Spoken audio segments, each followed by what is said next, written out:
le modèle social original des entreprises, pourquoi le marketing relationnel marche. Ok, donc on est arrivé au point numéro 3.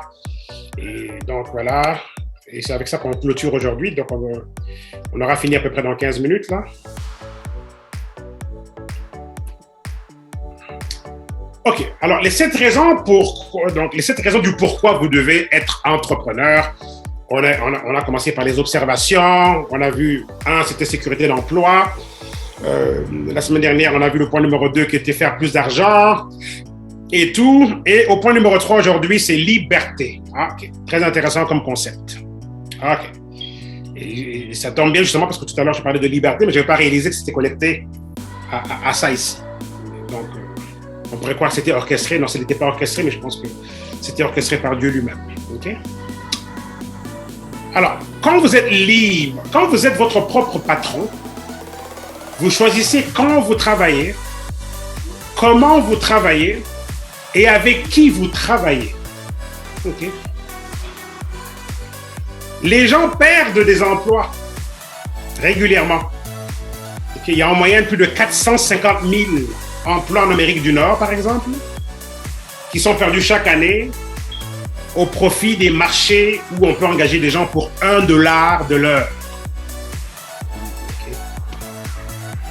Philippines, Chine, l'Inde, okay. Malaisie, différents coins comme ça, Équateur, okay. Costa Rica. Donc les gens peuvent travailler pour $1 de l'heure. Donc, au lieu de payer $20 de l'heure à quelqu'un en Amérique, les grosses compagnies aujourd'hui vont engager une main-d'œuvre très bon marché, $1 de l'heure, okay, dans ces pays-là, et tout, et ça marche très très bien.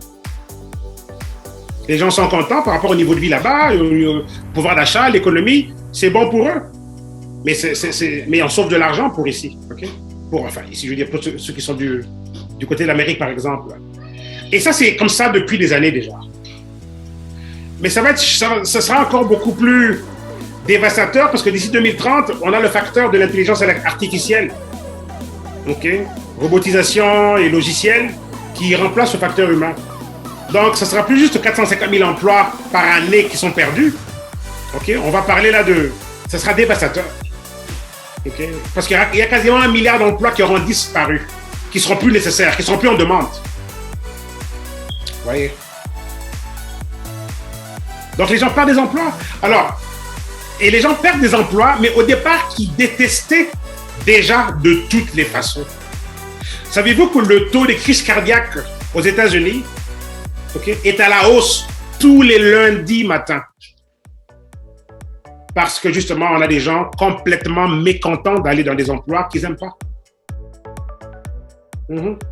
Ça a peut-être légèrement changé dans les 2 dernières années parce que beaucoup de gens se retrouvent à la maison avec les bouleversements que le monde a connus.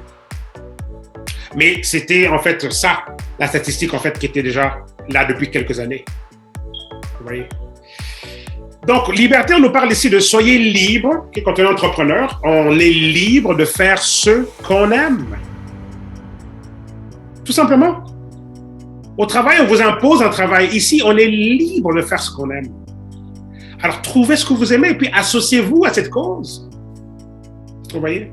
Développez ce que vous aimez. Si vous avez une idée et la stratégie pour rendre cette idée, je veux dire, la matérialiser, faites-le. Ok? Parce que ce qu'on aime, on en parle tout le temps. On va parler facilement de ce qu'on aime. Ok? Alors, avez-vous des idées? Bien sûr que oui. Et la réponse ici, je veux dire, le mot d'ordre ici, c'est agissez vite. Agissez très très vite. La liberté, le concept de liberté se retrouve dans le sondage qui avait été fait par l'université Harvard, où on a demandé, en fait, qu'est-ce qui motivait l'être humain? C'est une étude qui a été faite à travers la planète, au niveau de plusieurs groupes démographiques, ethniques, démographiques et tout. Et apparemment, le point numéro 1 en termes de ce qui motive l'être humain, c'était un sens de liberté et de contrôle. C'était le point numéro 1.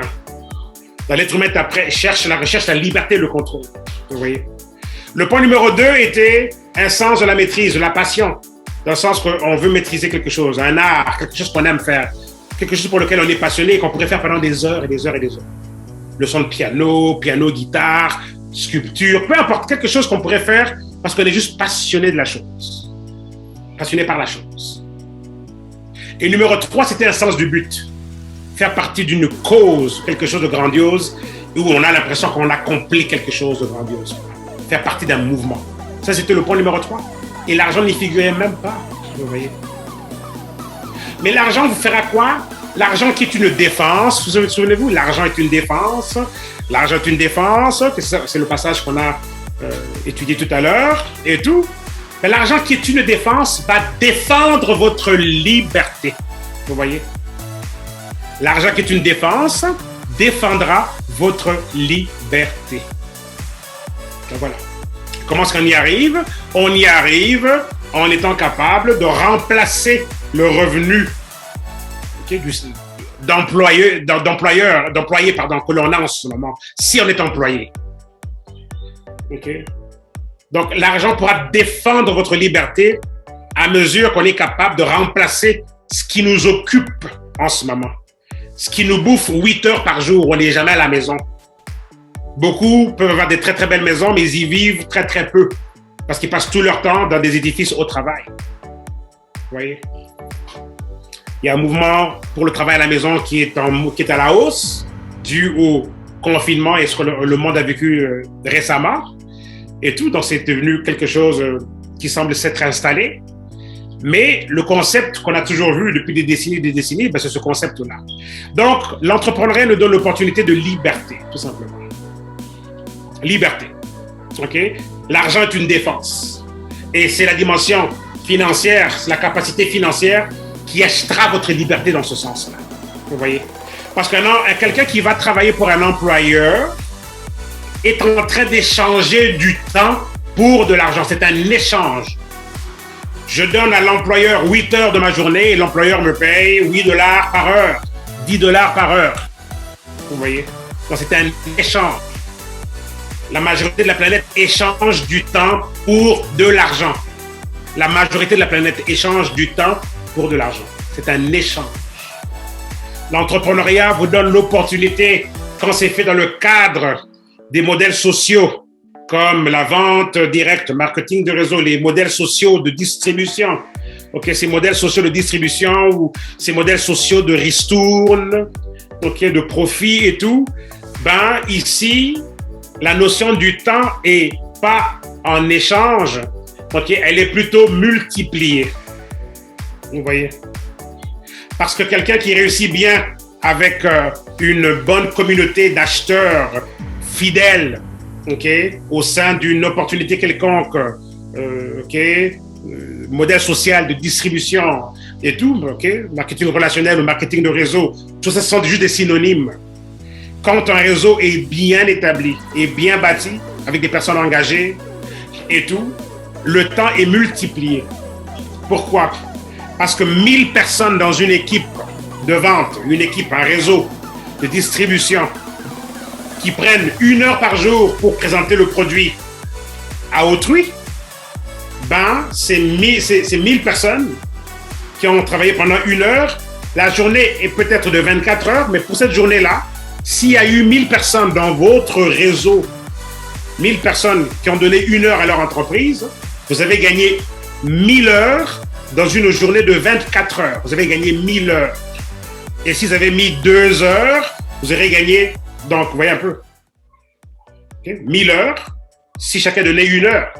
Mais ce serait 2000 heures si chacun donnait 2 heures. Vous voyez? 2000 heures dans une journée de 24 heures.